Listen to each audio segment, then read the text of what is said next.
a really neat little question to ask people when they come to you with something like that is to say, what would you do if I wasn't here Mm. and you couldn't get a hold of me? And my advice is if the answer they give you is okay, Yeah.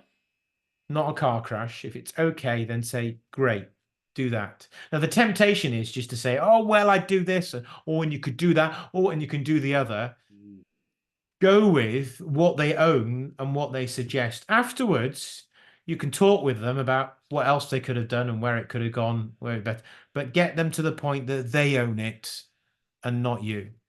Hi, and welcome to Helping People Perform, the podcast that gives you fascinating insights into those people whose chosen vocation is to help others perform at their best. From consultants to teachers, sports coaches to financial advisors, all of my guests share a passion for getting the most out of individuals, teams, and organisations. Enjoy the episode.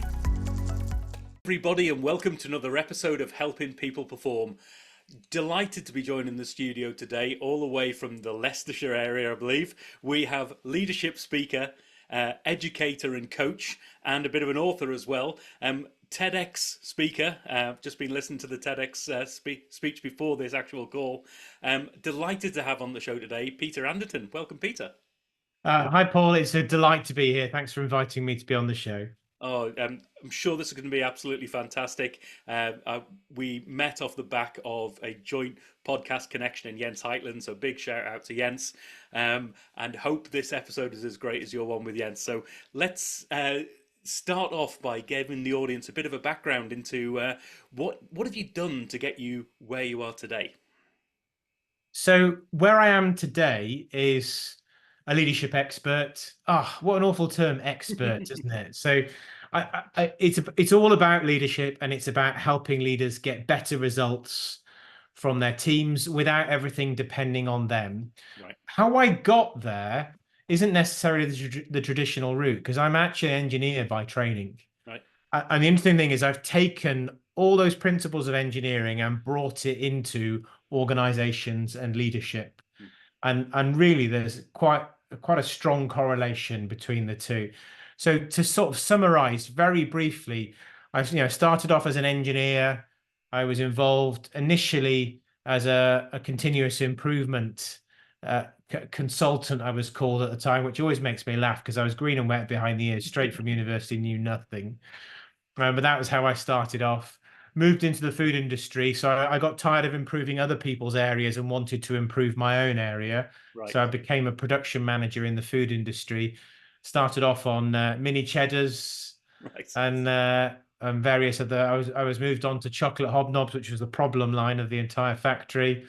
Ended up on ginger nuts and digestives. So there we go. But then I moved across from there to into the pharmaceutical industry, again in production. Right.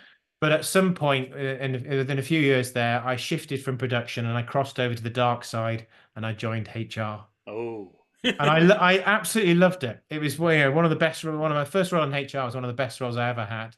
I was happy as Larry, and as I progressed through my role in HR, I became the organizational development manager across the UK. This is when I worked for 3M. And I was working with the board on strategy, change, leadership, a whole range of different areas, working across the country. And then I set up in 2012, and everything that I do now is about helping leaders get out of their own way right. and helping them get the results that they need from their teams.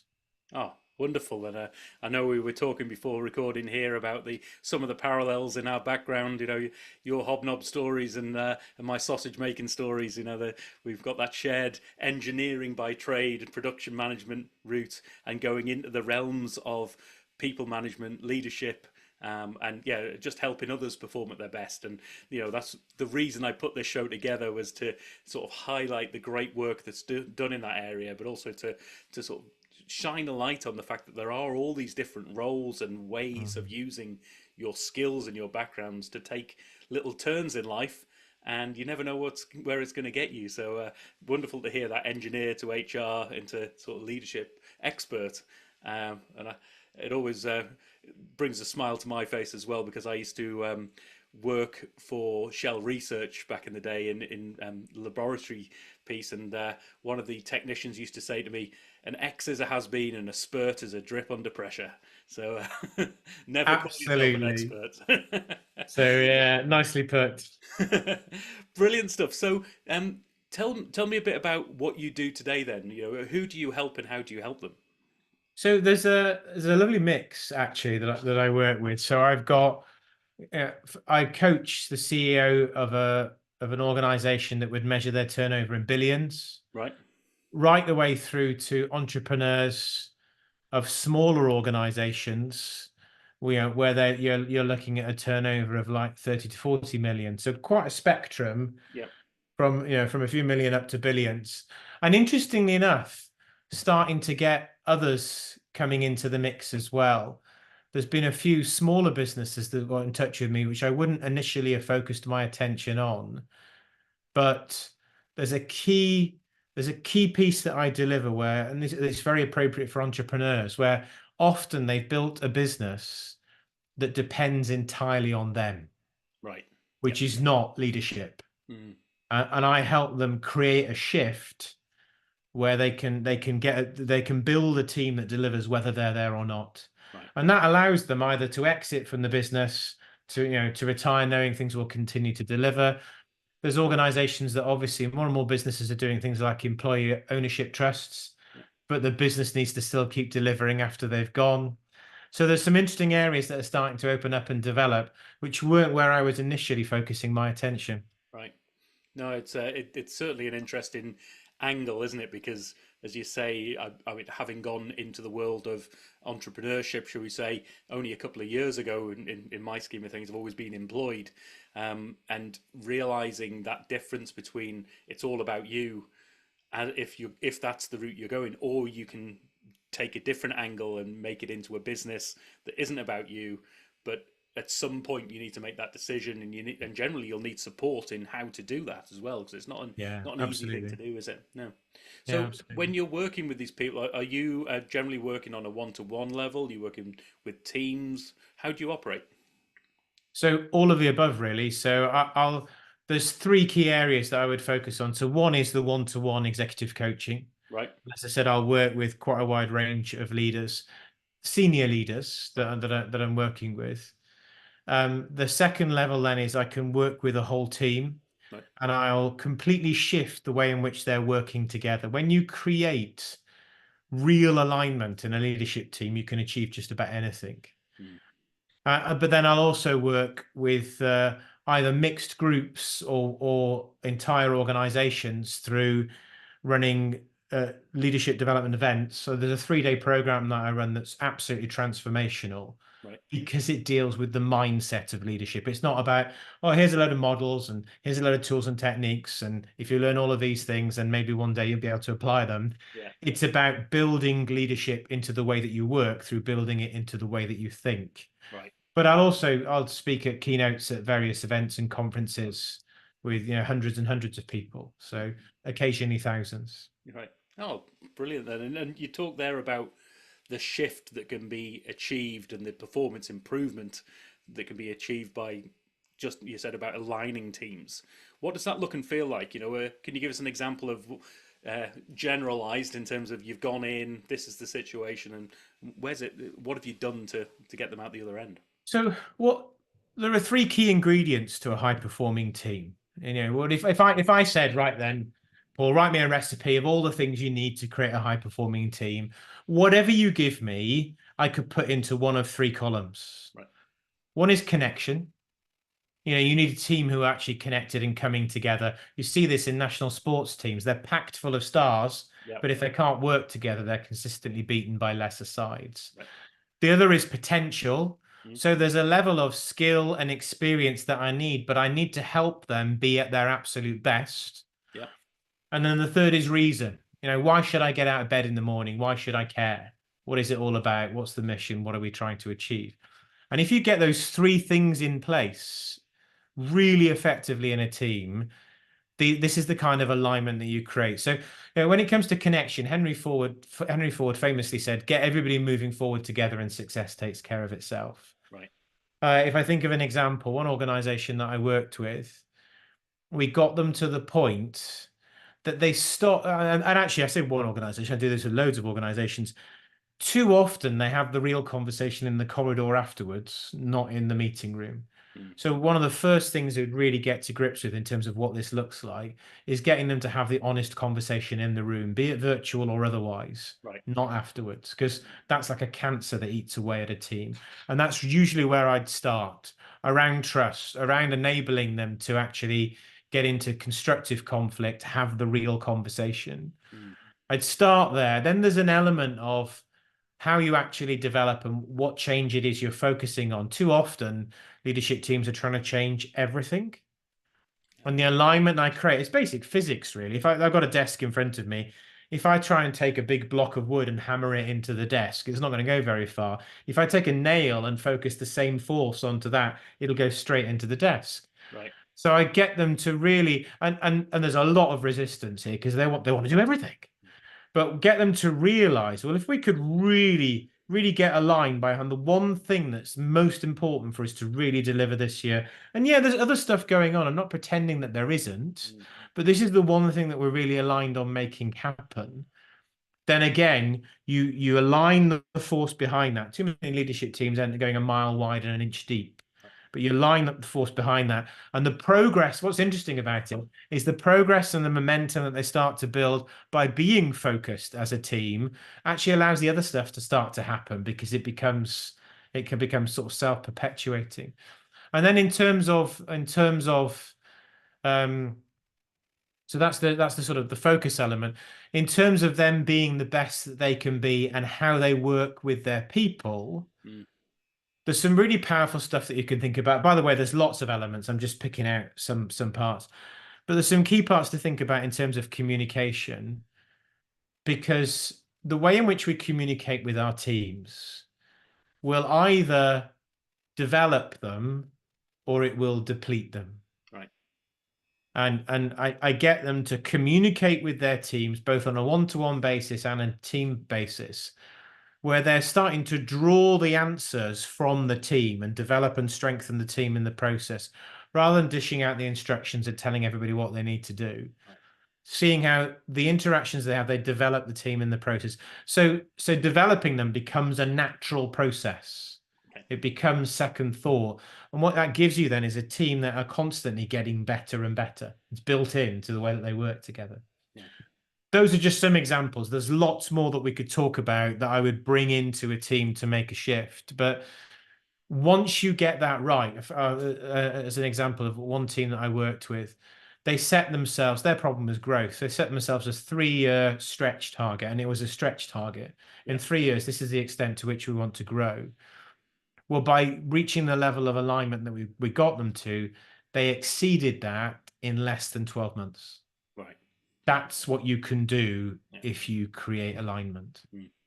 Brilliant. And you mentioned the reason part of it as well. Can you give us a bit more depth? So, well, like I said, and the reason part. Sorry, I'm bouncing around a little bit here. I would say, in terms of the reason part, that's where I'd bring in the focus element Right. of what it is we're focused about, what is it we're trying to achieve, and actually, what is the one thing that's most important this year? It's a really interesting question to ask in a leadership team.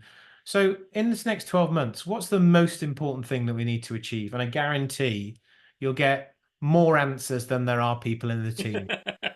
Definitely. I think one of the most uncomfortable exercises that I do with people is when there's elements of, right, we're going to do a forced rank here. So, we've got these 10 things that you say we need to do. Only one of them can be at the top of the list.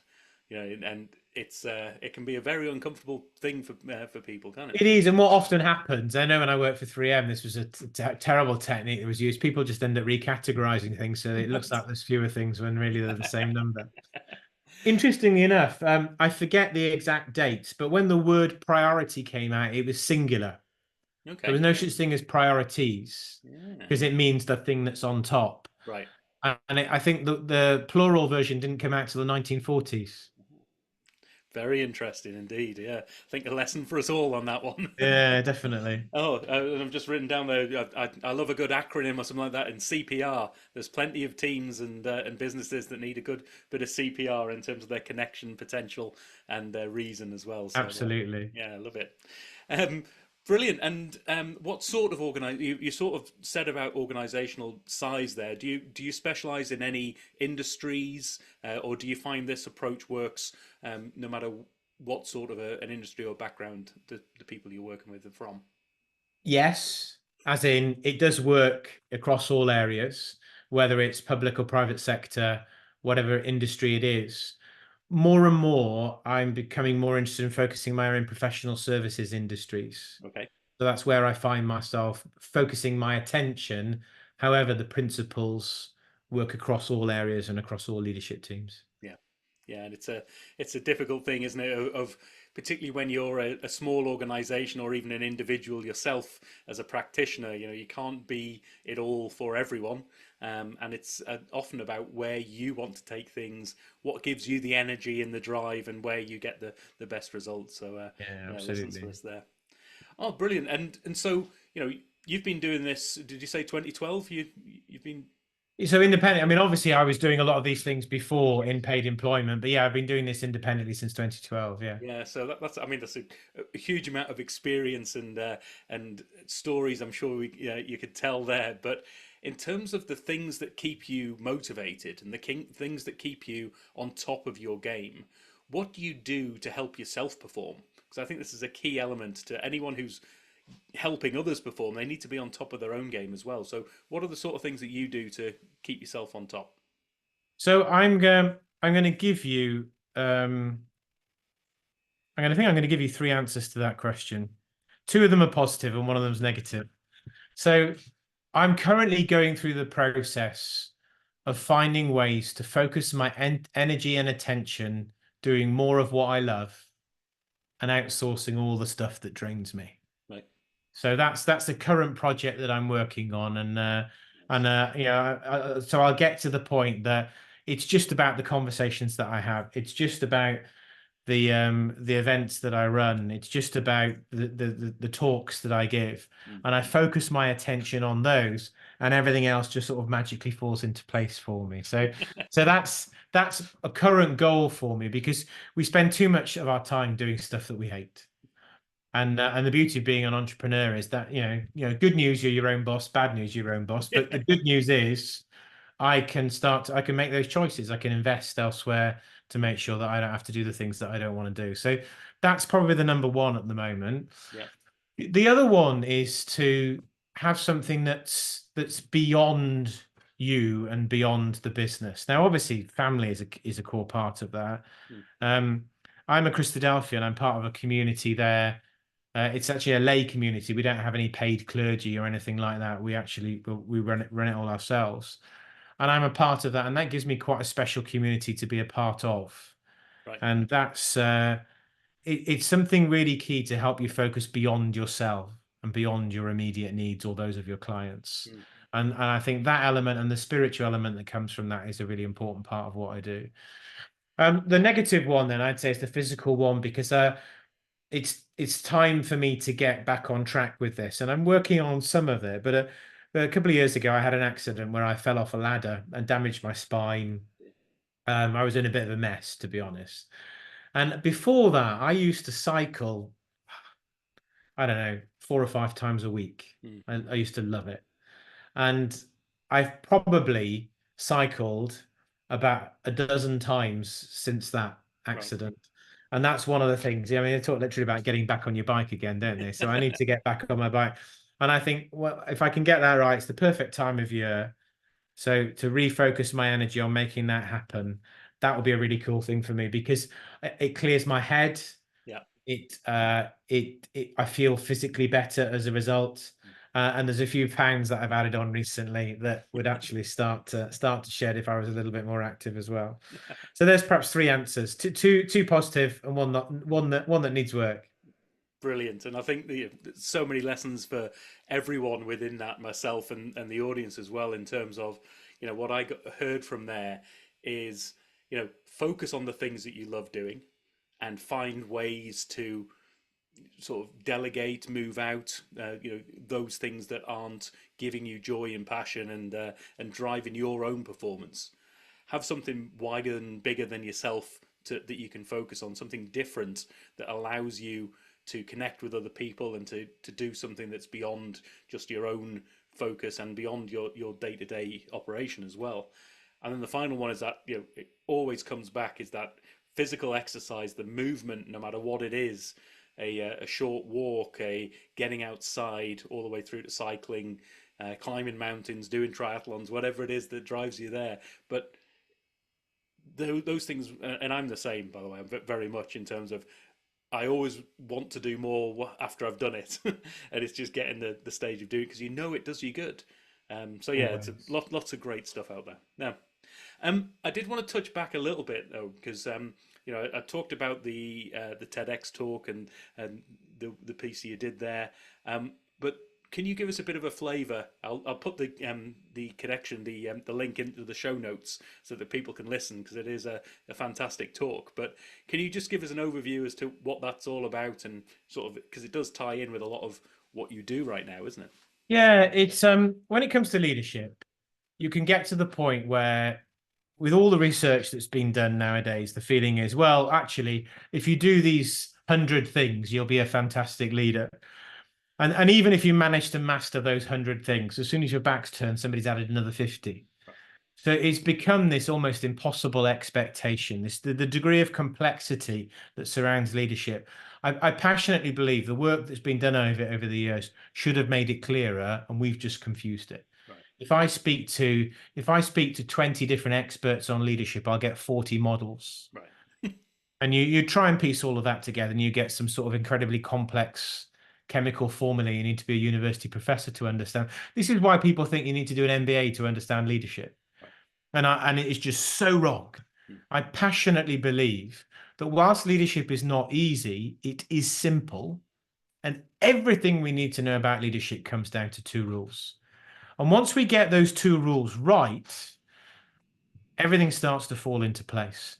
And the way I would put this, I would describe this, this is a little bit like, if you think of your computer, there's all sorts of software and programs you load onto your computer.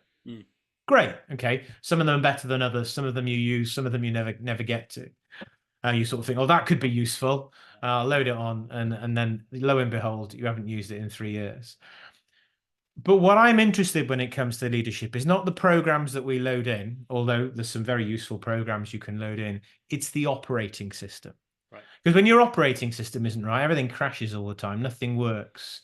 Yeah. Whether it's the blue screen of death or the spinning beach ball, whatever it is, where things have stopped and not working, we see it time and time on our computers. Actually, that's what I deal with from a leadership perspective, because what you've got to get right is the mindset of leadership. That's the operating system.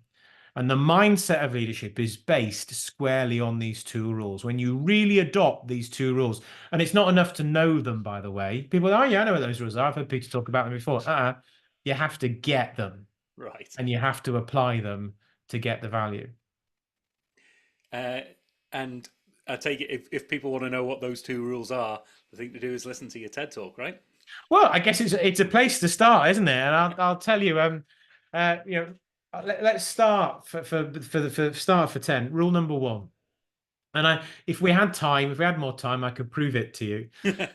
But rule number 1 of leadership says it's not about you. That's the first thing that any leader needs to understand. It's about them.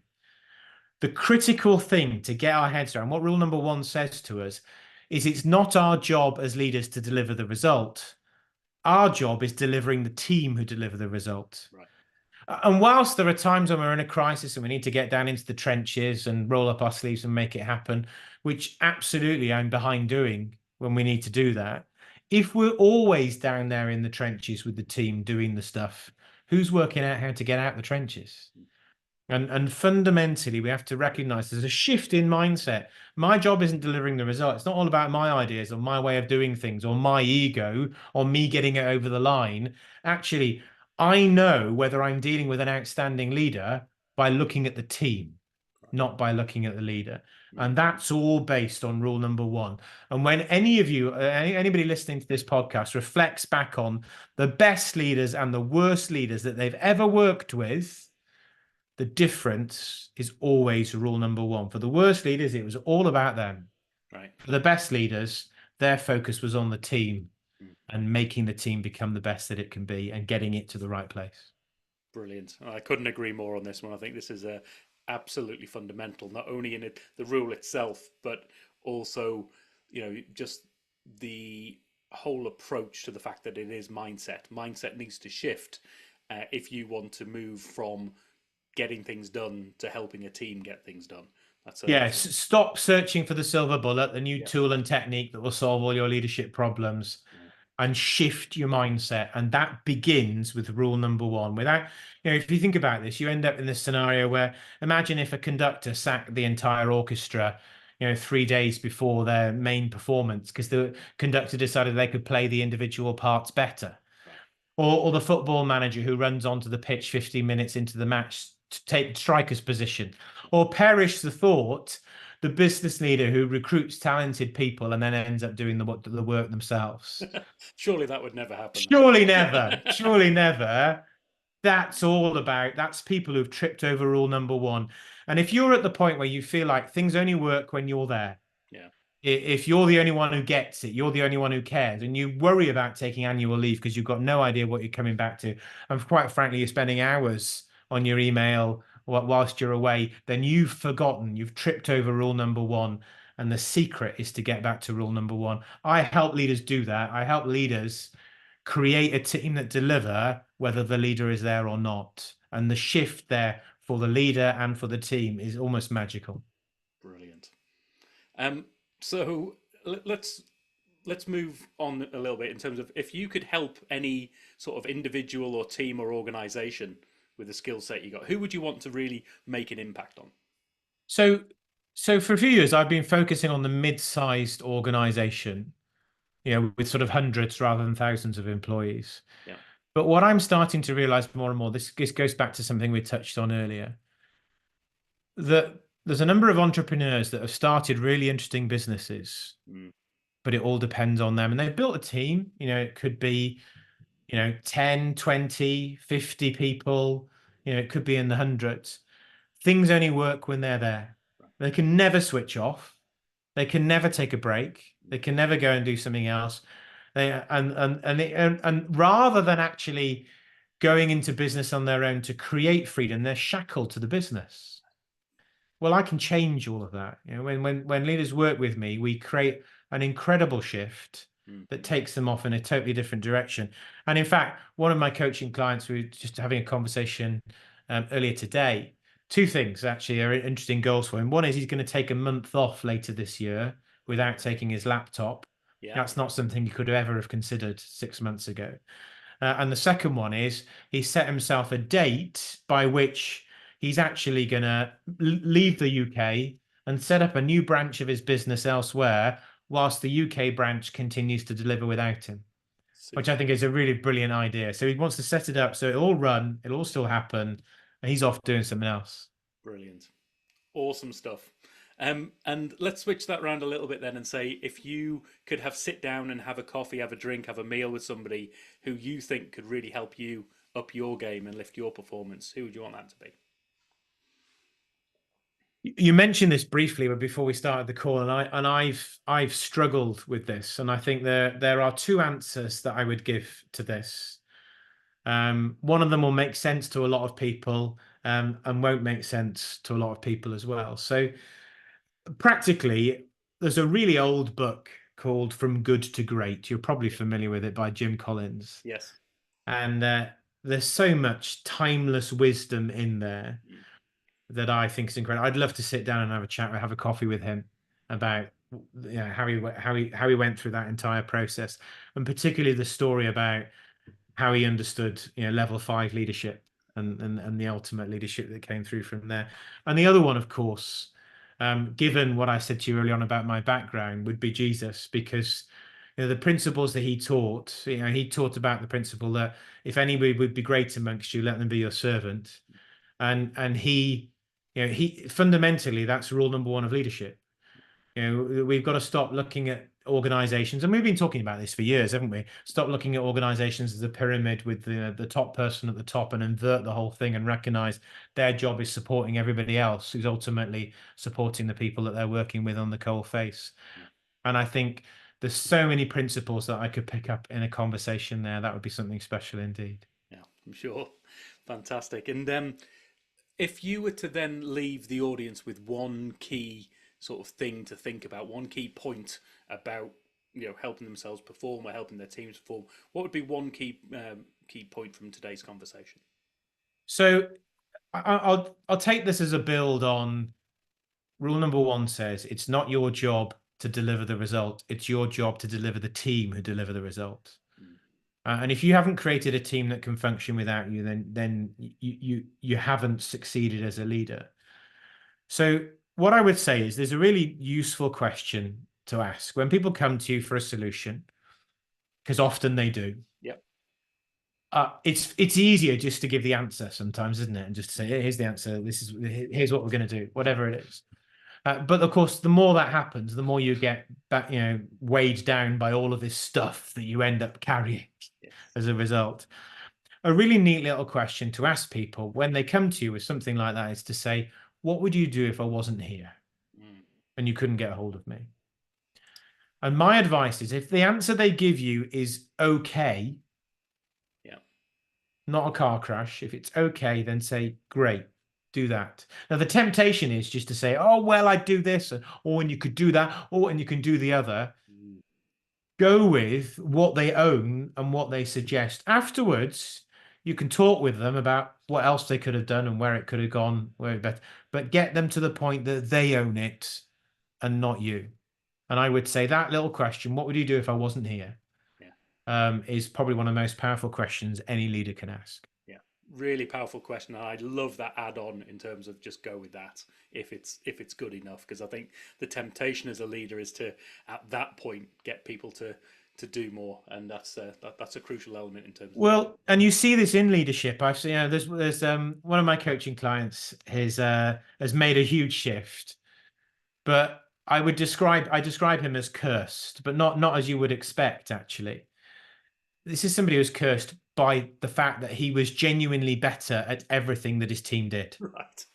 And this is not him being conceited. It was patently obvious. He's that good.